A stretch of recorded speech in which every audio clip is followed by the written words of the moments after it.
오늘 하나님께서 우리에게 주시는 말씀은 창세기 50장 22절로 26절의 말씀입니다. 이제 하나님의 말씀을 제가 받들어 봉독하겠습니다. 요셉이 그의 아버지의 가족과 함께 애굽에 거주하여 110세를 살며 에브라임의 자손 3대를 보았으며 므낫세의 아들 마길의 아들들도 요셉의 스라에서 양육되었더라.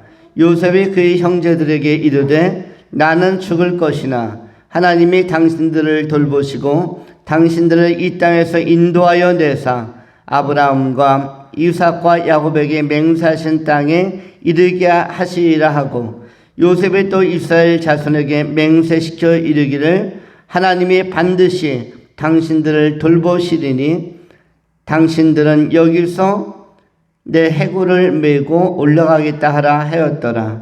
요셉이 110세의 죽음에 그들이 그의 몸에 향재료를 넣고 애굽에서 입관하였더라. 아멘. 오늘 창세기 50장 22절로 26절 말씀, 요셉의 가계와 노후라는 제목으로 하나님의 말씀을 전하겠습니다. 요셉은 사람이었는데 옛날 사람이었죠. 그러나 옛날 사람이라기보다는 과거라는 상황 속에서 너무나 지혜롭게 하나님을 잘 믿은 사람. 요셉은 옛날 사람이 아니라 과거라는 상황 속에서 하나님을, 여호와 우리 주님을 지혜롭게 슬기롭게 참으로 잘 믿고 섬겼던 사람으로 우리는 기억해야 할 것입니다. 옛날 사람이 아니라 옛날에 있었던 어떤 불우한 환경을 극복하고 또 애굽에 가서 총리까지 올라간 승승장구한 사람, 인생 역전한 사람이 아니라 옛날 과거라는 상황 속에서, 특별히 이스라엘도 아니고 애굽이라는 조금은 다른 이질적 문화권 속에서 하나님을 잘 믿은 사람으로 우리는 기억해야 할 것입니다. 그렇다면 요셉의 길을 걷고 요셉의 삶을 추구하는 우리들은 어떻게 표현하면 좋으냐면, 현대라는 상황 속에서 예수님을 잘 믿고 있는 사람들, 현대라는 다양한 그리고 문화적으로 활발해진 활성화된 상황 속에서 하나님을 경외하는 사람이라고 우리는 불러야 할 것입니다. 과거라는 상황이 예수님 믿기에 좋은지, 현대라는 상황이 예수님 믿기에 좋은 상황인지 아무도 알 수 없습니다. 과거라는 상황도 예수 믿기에 어려웠던 상황, 왜냐하면 우상 숭배와 문화적으로 문명적으로 낙후한 시대였기 때문에 요셉 당시에 입었던 옷은 여러분이 입는 호화스러운 옷과는 비교도 안 되는, 그야말로 갈대잎을 엮어서 또는 나뭇잎 줄기를 엮어서 만든 그러한 파피루스라는 어떤 또 그 약한 소재의 그 식물들을 묶어서 만든 옷, 이런 것이어서 왕실에서 입는 옷조차도 화려한 것이 되지 못했습니다. 날씨도 더웠기 때문에 중동이라든지 또 이집트라든지 이런 지역은 그냥 어떤 짐승의 가죽으로 대충 만들어서 꿰매서 쓰든지 아니면 이렇게 식물의 줄기들을 가지고 옷을 만들었기 때문에 요셉과 당시 이집트나 이스라엘 문화권에 있는 사람들은 그렇게 화려한 삶을 살지 못했습니다.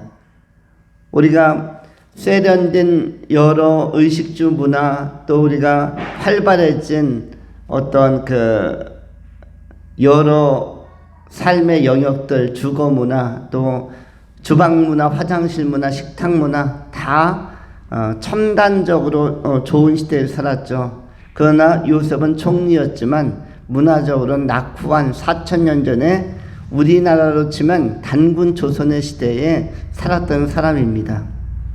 그래서 과거라는 상황이 오히려 더 하나님 믿기 어려운 상황이 될 수도 있고, 또 태양신 파라오를 섬기는 그런 정서 속에서 하나님만을 섬기는 것이, 유일하신 우리 하나님 여호와를 섬기는 것이 쉽지 않았을 수도 있기 때문에 과거가 신앙생활하기가 어려운지 현대 여러 가지로 여건은 좋지만 그러나 미혹과 유혹도 많고, 그리고 우리의 신앙을 흔들어 놓는 다양한 그 사조와 사상들, 여러 가지 혼탁게 하는 그런 시류들, 쇠퇴의 풍속들이 많은 시대에 하나님 믿는 것이 어려운지 우리는 아무도 예단하거나 그리고 그것을 확정적으로 단정적으로 이야기하기는 어렵습니다.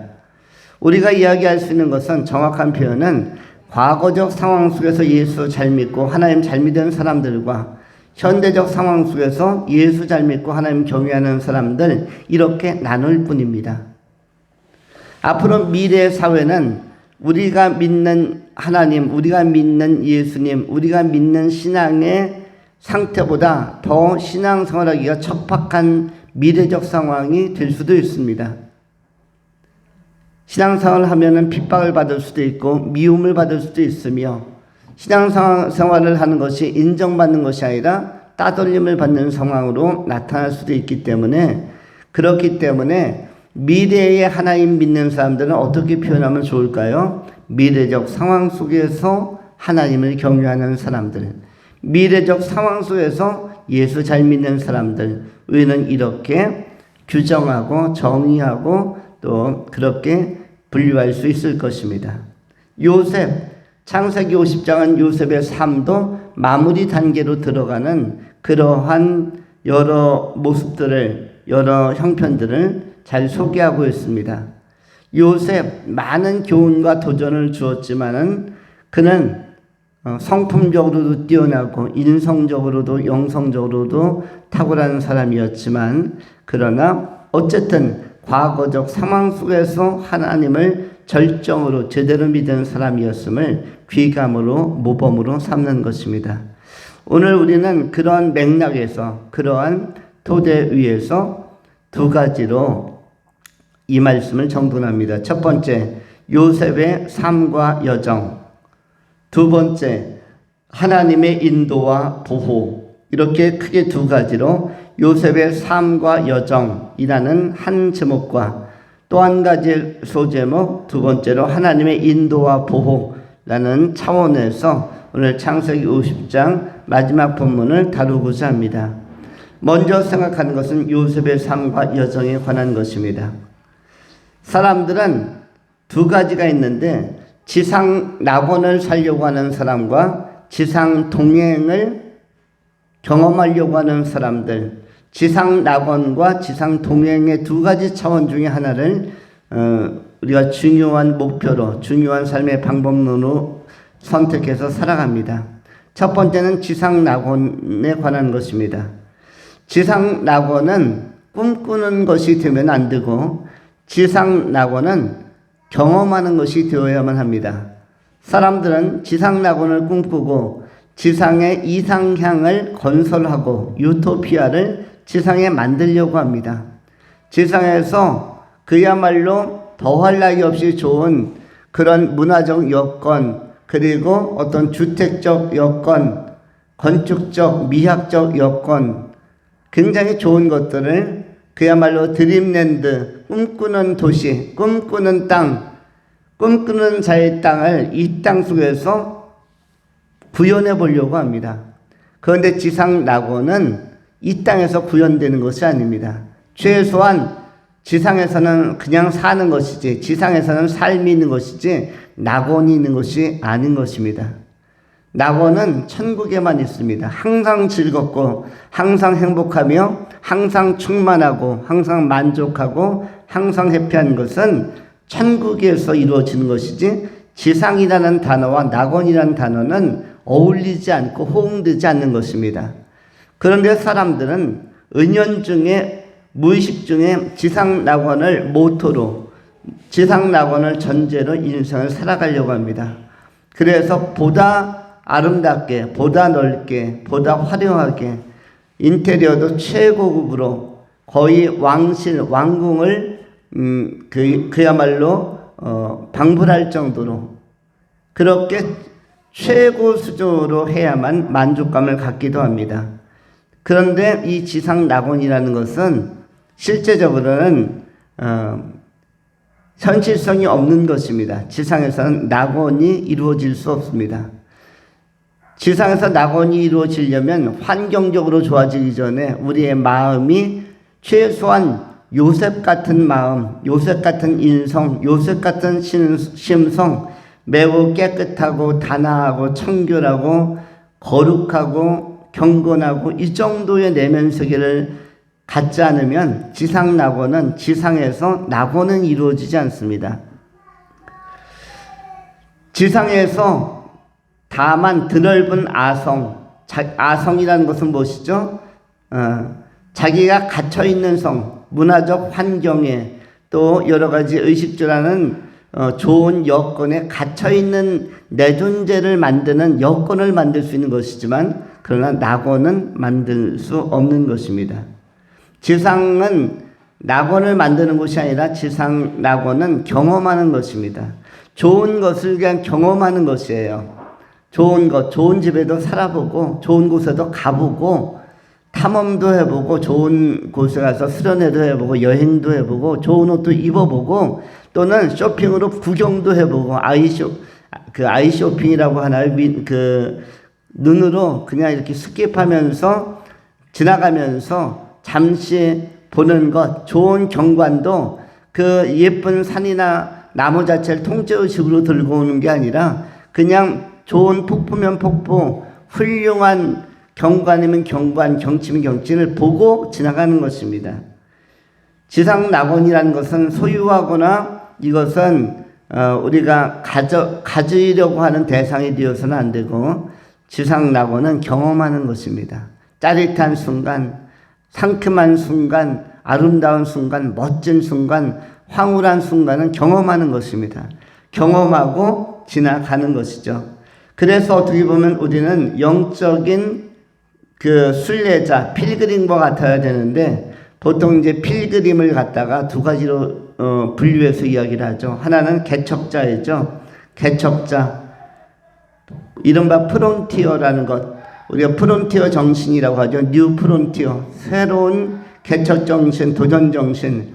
서부 개척을 할 때 이 그 프론티어 정신을 가지고 인디언들과 또 여러 가지 그 경계선을 주고받으면서 대서양을 건너서 아메리카에 도착한 그러한 청교도들이 이 프론티어 정신을 가지고 계속적으로 지경을 넓혀갔습니다. 원래 프론티어라는 단어는 프랑스어로 프롱티에르, 경계선이란 뜻이죠. 경계선이란 뜻인데 그 경계선을 계속적으로 확장시켜 나가는 것. 원래는 다 인디안 땅이었죠. 미국인이라는 존재가 원래 없었죠. 영국이나 프랑스에서 네덜란드에서 메이플라워호라든지 큰 선박을 타고 대서양을 횡단해서 신앙 지키려고 퓨리탄들이, 청교도들이 바다를 건너서 미국으로 캐나다로 건너간 것이죠. 그래서 원래는 미국 땅이라는 것은 존재하지 않았습니다.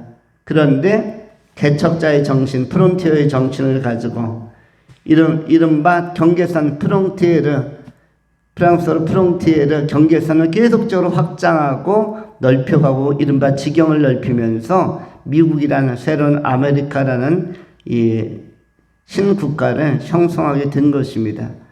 그런데 우리의 인생도 마찬가지죠. 한 아이로 태어나서, 꼬마로 태어나서, 핏덩이로 태어나서 우리 또한 지경을 넓혀가는 것입니다. 빈손으로 태어나서 핏덩이로 태어날 때 우리 손에는 아무것도 쥐어져 있지 않았습니다. 1원짜리 하나 10원짜리 하나 가지고 태어난 사람이 없죠. 우리는 무자본으로 출발했습니다. 그러면서 우리는 어떻게든 일어나기 위하여 기기도 하고 그리고 걷기도 하고 또 공급받는 그 여러 가지 은혜의 환경 안에서 성장해서 청소년이 되고 청년이 되어서 또 장년이 되면서 지경을 계속 넓혀가고 있는 것입니다. 우리는 우리의 가능성을 실현하기 위하여 여러 가지로 추구하고 또 여러 가지로 학습하고 도전하면서 가는 것이죠. 그리고 우리는 가보지 않은 길을 또 가죠. 이 프론티어 정신과 함께 개척자 정신과 함께 또 한 가지 필요한 것이 탐험가의 정신입니다. 탐험의 정신. 우리는 안 가본 영역, 미지의 영역, 우리 인생에서 살아보지 않은 영역을 향해서 끊임없이 우리는 또 도전해 갑니다.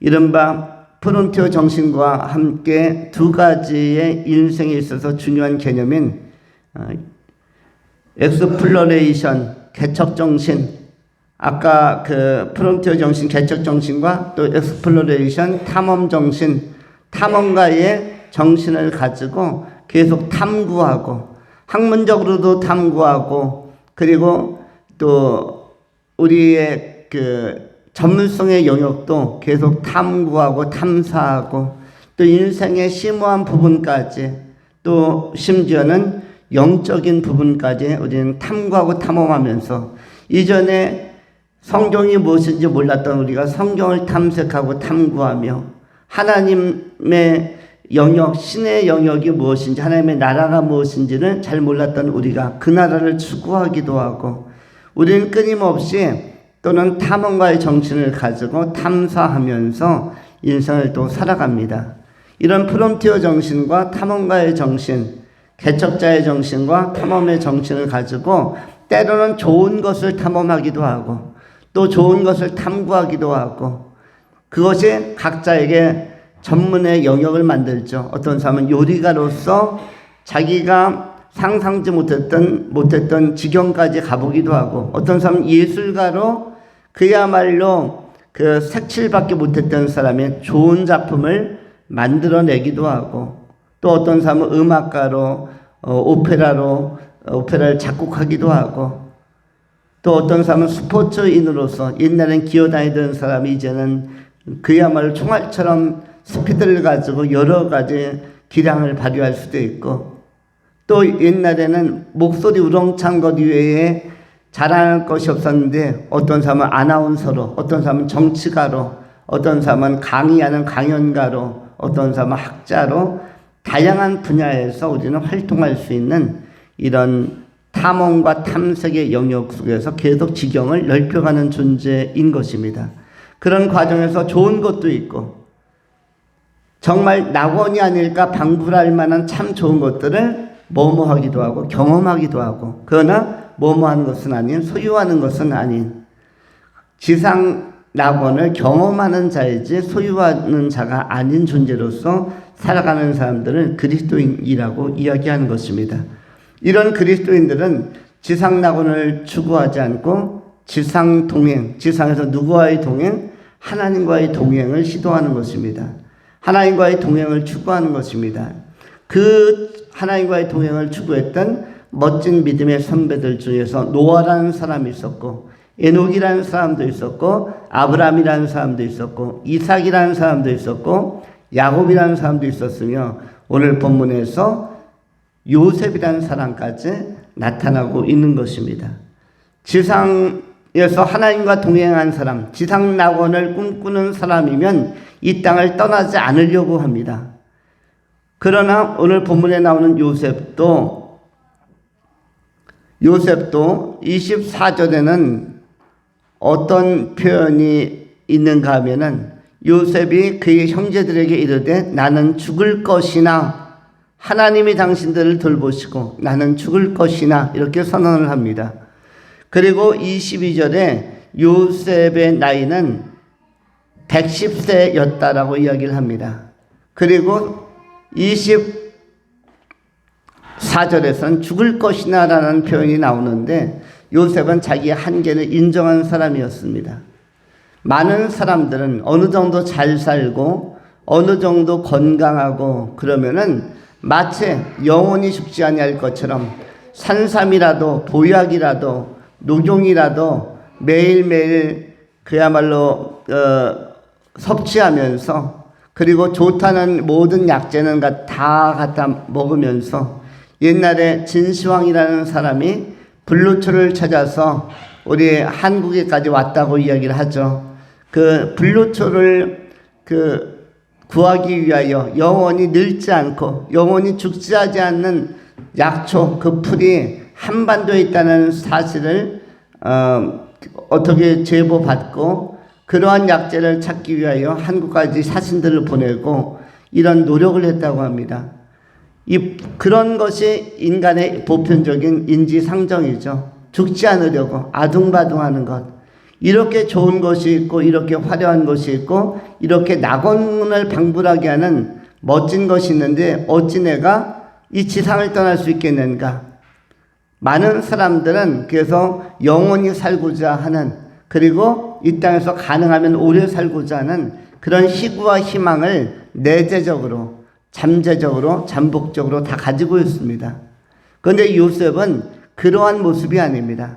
요셉은 자신이 총리였고 여러 가지 여건이 좋았음에도 불구하고 그것을 지상 낙원적인 소유 개념으로 생각하지 않고 탐험의 경험 또는 어떤 잠깐 맛보는 것, 선취하는 것, 이른바 우리가 선취, 미리 맛봄에 대해서 우리가 또 신앙적으로 많이 상고하는데, 어떤 일을 이루는 것은 성취요, 어떤 것은 미리 맛보는 것은 선취인데, 바로 천국을 지상에서 미리 맛보는 선취적인 이런 관점을 가지고 요셉이 살아갑니다.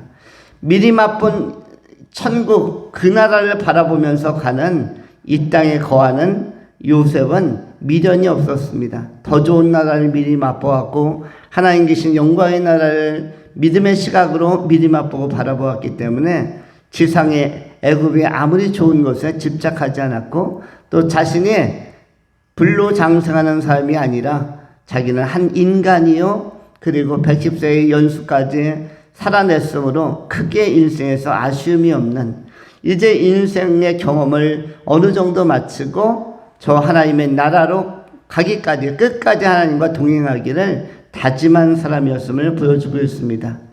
낯선 땅 애굽 땅에 와서 여러 가지 산전수전을 다 겪었지만 그러나 신실함과 순전함으로 그 모든 위기 상황을 타개하고 하나님의 능력의 손에 의하여 보호함을 받고 잘 쓰임받은 사람으로서 오히려 자신을 겸손하게 자신의 삶을 정리하려고 하는, 지상에서의 삶을 마무리하려고 하는 예언적인 말씀을 그 형제들에게 또 친지들에게 이렇게 제시하고 있는 것입니다.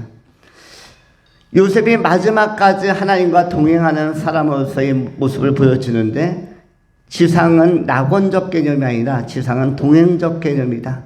그리고 성경에 있는 모든 선배들이 이것을 알려주었고, 우리 또한 현대를 살고 있는 현대적 상황 속에서 요셉처럼 또 믿음의 선배들처럼 아브라함처럼 인생 살려고 하는 사람들은 바로 이런 동행 개념을 꼭 마음에 새기면서 살아가야 할 것입니다. 젊을 때도 하나님과의 동행, 인생 중년에도 하나님과의 동행, 인생 노년에도 하나님과의 동생, 그리고 인생의 마무리 단계에 있어서 죽음의 그 시간이 기다리고 있는 그러한 임종이 임박한 그런 노년 중에 노년의 시점에서도 역시 하나님과의 동행은 대주제요, 삶의 가장 핵심적인 방법론이라는 것을 요셉이 잘 보여주고 있는 것입니다. 남은 인생에 하나님과 끝까지 동행하면서 하나님과의 친밀한 동행을 통해서 하나님을 닮고 하나님의 정신을 닮고 하나님의 나라를 바라보는 선취적 비전을 가진 귀한 성도님들이 다 될 수 있기를 축원합니다. 두 번째로 하나님의 인도와 보호에 관한 것입니다. 오늘 요셉은 하나님의 인도와 보호란 두 가지 측면을 이스라엘에 있는 형제들, 이스라엘의 형제들에게 또 요셉의 그 친지들에게, 자매들에게 알려줍니다. 그리고 두 가지를 예언을 하죠. 첫 번째는 출애굽이 있을 것이다. 출애굽에 대한 예언이 첫 번째 있었고, 그것은 본문 말씀 24절에 나오고 있습니다. 요셉이 그의 형제에게 이르되 나는 죽을 것이나 하나님의 당신들을 돌보시고 당신들을 이 땅에서 인도하여 내사 아브라함과 이삭과 야곱에게 맹세하신 땅으로 이르게 하실 것입니다. 하나님께서 당신들을 이 땅에서 인도하여 낼 것이다. 그리고 아브라함과 이삭과 야곱에게 맹세하신 땅, 곧 가나안 땅, 약속의 땅으로 출애굽하게 예비하시고 인도하실 것이다 라는 출애굽에 대한 예언을 합니다. 이 예언을 마음속에 간직한 이스라엘 백성들, 야곱의 후예들은 이 말씀을 가지고 엑소더스 출애굽에 대한 꿈을 키우게 되는 것이죠. 출애굽에 대한 예언은 바로 요셉의 입술을 통해서 힘있게 선포가 되는 것입니다. 여기서 출애굽하면은 우리가 잘 아시는 것처럼 세속 사회, 세속 도시, 또 세속 문화, 세속적 삶으로부터의 탈피와 탈출을 의미하는 것이죠. 엑소더스 하면 탈출을 의미하는데 세속이라고 하면 일반적으로 죄진 또 하나님과 등진 사상과 문명이 팽배하는 곳, 그것으로부터 탈피하는 것. 그래서 우상 숭배와 또 세상의 영이 가득한 곳으로부터 하나님의 영의 보호함을 받는 땅, 가나안 땅으로 올라갈 것을 이렇게 예언적으로 요셉이 말씀합니다.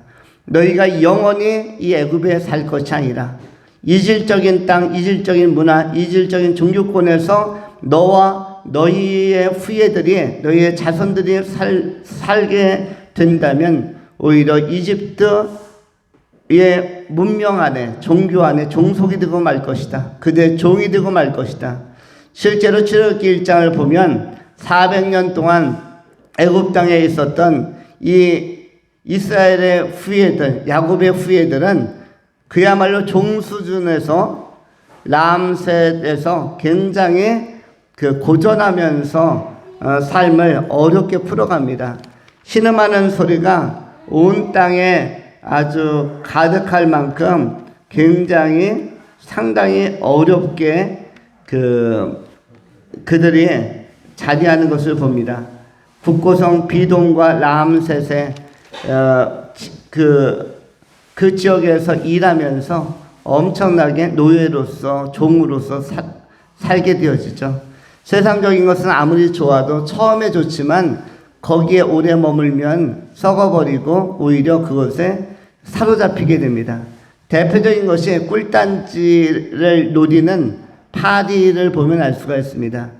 파리가 웽웽거리면서 꿀단지를 발견하고 그 꿀단지 가장자리에 붙은 꿀을 입술로 빨아먹으면 너무 맛있죠. 생기도 나고, 요즘 여름에 파리들이 지쳐있을 때에 또는 꿀벌들이 지쳐있다가 꿀단지에 가서 앉아서 그 침을 이렇게 혀를 내밀고 꿀을 빨면은 달고 힘이 나지만 그 안으로 자꾸 꿀단지 안으로 기어 들어가면 파리든 개미든 꿀벌이든 나중에는 어떻게 될까요? 이것은 꿀단지 꿀의 포로가 되어서 꿀의 노예가 되어서 사망에 이르고 마는 것입니다. 죽어버리고 마는 것이죠.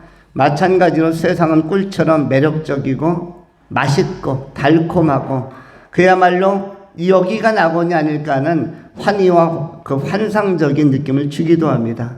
너무나 좋은 그러한 그 세계를 보여주기도 합니다. 꿈의 땅, 드림랜드와 같은 그런 그 짜릿함을 보여주기도 하죠.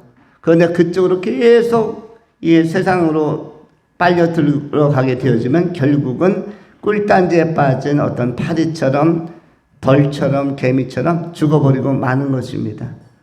깊게 들어갈수록 그렇습니다. 거기는 지상 낙원이 아니요, 지상에 보화가 있는 것도 아니요, 지상에서 가치가 있는 것도 아니며 이곳은 맛보고 탐험하고 경험하고 빨리 빠져나와야 되는 것이죠. 애굽도 마찬가지입니다. 불가피한 상황으로 요셉이 있을 당시에 이스라엘 백성들이 이집트 애굽 땅에 가기는 했지만 그러나 요셉 사후에 이들은 거기에 머물러야 할 땅이 아니라 빨리 가나안 땅으로 빠져나와서 하나님을 예비하고 하나님을 집중하고 하나님을 섬겨야 하는 필연적 과제와 사명이 있었던 것입니다. 그래서 이것을 놓치지 않도록, 망각하지 않도록 너희들이 거할 땅은 이 땅이 아니라, 이 애굽이 아니라, 화려한 이집트가 아니라 저 가나안 땅, 하나님 섬기에 좋은 땅이다. 그래서 출애굽을 예언하고, 어떻게 보면 예언적으로 명령하고 또 제시하고 있는 것입니다. 요셉이 준, 후대들에게 준 굉장히 귀한 선물이라고 할 수가 있습니다. 이 선물을 제대로 받아들이는 사람이 바로 모세였던 것입니다. 이 선물을 제대로 해석하고 결단하고 이스라엘 백성들을 이끌고 400년 후에 출애굽을 하게 되는 것이죠. 여호수아와 갈렙이라는 훌륭한 청년들과 함께 그 미래를 향하여 이 요셉이 예언했던 출애굽을 실천해 가고 있는 것이 그 다음에 나오게 되는 것입니다. 두 번째로 생각하는 것이 무엇이죠? 보호와 공급에 관한 것입니다. 요셉은 다시 한번 요셉이 없으면 너무나 불안한 이스라엘 자손들에게 25절에 이렇게 약속을 합니다. 요셉이 또 이스라엘 자손에게 맹세시켜 이르기를 하나님이 반드시 당신들을 돌보시리니 당신들은 여기서 내 해골을 메고 올라가겠다 하라 하였더라. 25절에 나오는 약속의 말씀은 하나님이 반드시 당신들을 돌보시리니 라는 표현이 나오고 있습니다. 하나님이 당신들을 반드시 돌보실 것이다. 달리 표현하면 보호해 주시고 공급해 주실 것이다.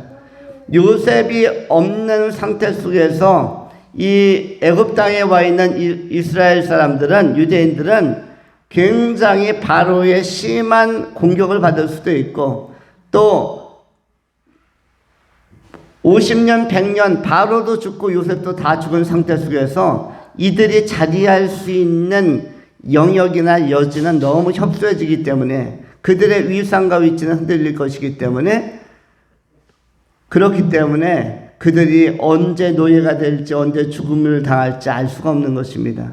그래서 보호가 필요한데, 그러한 두려움을 요셉이 미리 총명과 예지로 읽어내고, 그리고 안심하라, 하나님이 당신들을 보호할 것이다, 돌보실 것이다, 이렇게 보호를 약속하고 있습니다.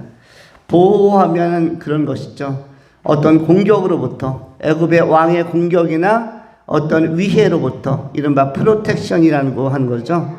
우리가 프로텍트하면 단단하게 무장하다, 또 방비하다 이런데, 프로텍션 하면은 그야말로 보호, 하나님이 보호가 되어주고 하나님이 보장이 되어주고 하나님이 모든 것에 있어서 방패막이가 되어주는, 하나님이 피난처가 되어주심을 요셉이 예언하고 있는 것입니다. 사실 현대를 살고 있는 우리들도, 우리의 보호도 누가 우리의 보장이 됩니까? 이 험한 사회 속에서, 이 험한 세상 속에서 현대를 살고 있는 그리스도인들에게 있어서도 보호는 오직 하나님 한 분인 것입니다. 우리 하나님께 힘을 얻어야 하고, 그야말로 지치기 쉽고 우리가 무너지기 쉬운, 심정적으로나 또 사회적으로나 건강적으로나 허물어지기 쉽고 흔들리기 쉬운 우리들이 힘을 얻을 수 있는 것은 하나님 한 분임을 우리가 명심해야 할 것입니다. 시편 84편 5절에서도 주께 힘을 얻고 하나님께 힘을 얻고 그 마음에 시온의 대로가 있는 자들이 복이 있나이다, 복이 있다라고 선언을 합니다. 하나님께 힘을 얻는 자가 되어야 할 것입니다. 우리가 물리적으로도 사회적으로도 사람들의 인정과 칭찬 속에서도 힘을 얻을 수는 있지만, 또 어떤 업무에서 성취를 잘하고 업적을 잘 세우면 또 사회적으로 승진하거나 이러면은 힘을 얻을 수도 있겠지만, 이런 힘은 시간이 지나면 다시 빠지는 힘인 것이에요. 이 힘은 오래가지 않습니다. 어떤 풍선을 불어놓으면 아무리 풍선이 처음에 불어놓았을 때 부풀어도, 팽팽하게 부풀어 놓아도 하루 이틀 3일 지나면 시들시들해지고 일주일 가면 쪼그라드는 것처럼, 터진 것과 방불한 것처럼 마찬가지로 세상적으로 힘을 얻는 것, 사람들에게 얻는 힘은 이렇게 나중에 쪼그라드는 것입니다. 그러나 누구에게 힘을 얻는 자가 복이 있는 것입니까? 하나님께, 주께 힘을 얻고 그 마음에 시온의 대로 진리와 이 말씀, 예수 안에서의 생명, 이것을 추구하는 사람들, 예수 가신 그 길을 걸어가는 사람들, 요셉이 행했던 그 길로 걸어가는 사람들만이 영원히 힘을 유지하면서 활력 있게 보호받으면서 살아갈 수가 있는 것입니다. 시편 85편에서도 또한 이렇게 말씀합니다.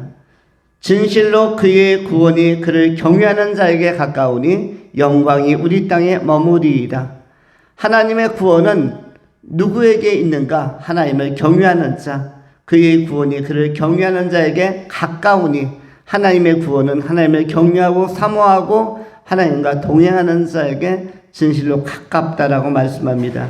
그리고 영광이 우리 땅에, 그의 삶의 터전에, 하나님을 경외하는 자의 삶에 하나님의 영광이 머무를 것이다라고 약속해 주고 있습니다.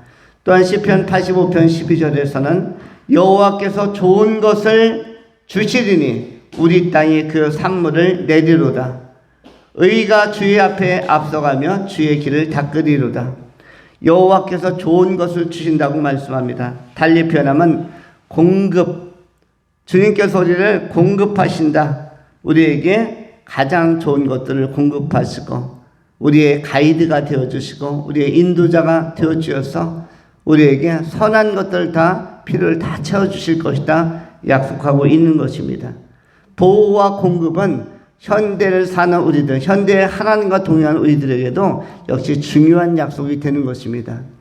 요셉 시대에 이스라엘의 그 후예들에게도 중요한 약속이었지만, 그리고 그들도 간절한 마음으로 요셉이 하는 한마디 한마디 이 유언과 같은 예언들을 마음에 새겼겠지만, 현대를 사는 우리들도 하나님의 보호와 공급을 우리가 확신하면서 여호와께서 우리에게 좋은 것을 주시고 예수께서 우리에게 좋은 길로 인도하시고 그리고 아름다운 것으로 선하게 공급하시며 우리에게를 닦아주시고 인도해 주실 것이다. 이것을 우리가 꼭 믿고 가야 할 것입니다. 진실로 하나님의 구원이 하나님의 경외하는 자에게 가까운 줄을 믿고, 우리가 요셉의 그 구원은 요셉이 믿었던 그 당시 하나님에 의해서 확정이 되었기 때문에 요셉이 이렇게 확신 있게 선포하고 있는 것입니다. 4,000년 전에 그 고대 사회 속에서, 우리로 치면 고조선 사회 속에서 상상하기도 어려운, 어떻게 보면 미개한 그 원시 문화와 같은 시대에서도 이렇게 잘 믿는 사람이 있었는데, 오늘 현대에 사는 우리들은 정말로 더 잘 믿고 기도하기는 힘써야 할 것입니다. 어느 시대를 살든지 과거나 현재나 미래나 하나님을 잘 믿고 하나님께 힘을 얻는 사람들의 특성은 기도하는 사람들입니다. 오늘 우리도 이 공통점을 마음에 새기면서 기도하면서 요셉이 힘을 얻은 것처럼, 다윗이 힘을 얻은 것처럼, 바울이 힘을 얻은 것처럼 우리도 힘을 얻고 주께 힘을 얻고 시온의 대로로 나아가는 승리자들이 다 될 수 있기를 축원합니다. 기도하겠습니다. 할렐루야. 자비하신 하나님 감사합니다. 오늘 요셉의 삶에 대하여, 또 가계에 대하여, 후예에 대하여, 그리고 앞으로 이루어질 미래에 대하여 상고하였습니다. 요셉이 과거적 상황 속에서 최선의 고백과 믿음으로 하나님 앞에 반응하고 응답한 것처럼 우리는 현대적 상황 속에서 또한 동일하게 하나님을 경외하고 경외하며 하나님을 가까이 하는, 하나님과 지상적으로 동행해가는 아름다운 믿음의 종들이 다 되게 하여 주시옵소서. 천국 영원한 나라에서 우리를 만나주시고 그 나라 가기까지 우리를 인도하시고 보호하시는 우리 구주 예수 그리스도 이름으로 축복하며 감사하며 기도하옵나이다. 아멘.